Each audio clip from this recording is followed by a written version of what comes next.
Stories are a powerful container of information. In fact, cultures, beliefs, lore has been passed down from generation to generation across illiterate generations of humankind. That's how powerful it is. Stories could be repeated, they could be told, they could be passed on even to children and be remembered. What is it about a story? Something happens to a story. Our heart races, we lean forward, we're pulsing, we can't wait, we're anticipating, oh my gosh, what's going to happen next? We're excited. We actually are really engaged, and it actually means something to us to share a story with someone. What happens suddenly? We insert a slide in the mix, and our communication flatlines. Suddenly it's not interesting, there's no pulse.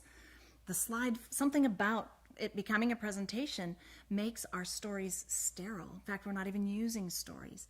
To use a story means you need to be human, and you need to put a human sense and your humanity out on the line for people to judge and people to maybe not even take care of the story that you're telling them, and that's kind of scary. And there's two basic types of writing. On one extreme is a report. A report is exhaustive. It's got facts, it's got figures, it's got tables and details, and it's just exhaustive. So if you work for a large consultancy, let's say, and a client pays you $2 million to do a bunch of research, you're going to build a report for them, for goodness sake, and it better look like a dense report and better have tons of information because they paid you $2 million. And you might even be building that in PowerPoint or some other slide application, and that's fine, but you're building a report.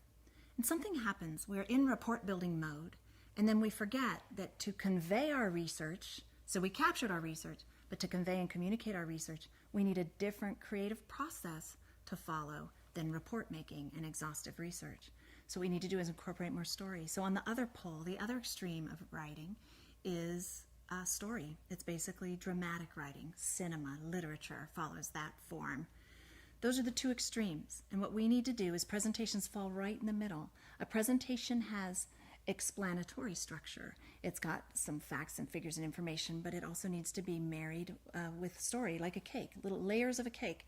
You need to build in some report-like information and also story structure and story information to keep it interesting. Now, this is a very powerful communication medium. Stories are very sacred in a way, and you can't abuse them either. So what you need to do is fold stories in. Let your humanity kind of hang out there.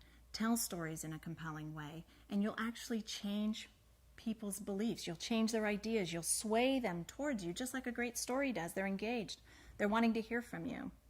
There's a big structural difference between a report and a story. So if you look at them in parallel, you'll see that reports have a framework to them and stories have a framework to them. A report framework has topical information, has data, has facts, whereas a story framework, it has narrative, meaning, story, metaphor. So what you need to do once you've built your presentation is you need to identify places in your presentation where you can turn what would be considered fact or reporting into a story. You can take data, and instead of just conveying the data, you can find the meaning and the narrative in the data and tell the story behind the data. So you need to do that throughout the presentation so that it creates a pattern and a rhythm. In Hollywood, they'll only be on a scene for 3 minutes. There will never be a movie scene that lasts longer than 3 minutes.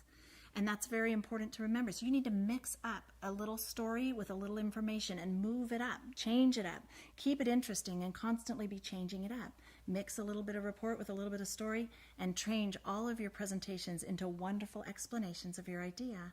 Because if you do that, your idea will spread. They'll be chatting about your presentation at the water cooler. They'll be talking about your idea in the next meeting. They'll be saying, did you hear what he said? It was unbelievable. And that's what you want. That's how you'll get recognized. It's how your organization will stand out from the competitors. And it's a very powerful tool that has worked for thousands of years. And I know you can use it to work for you.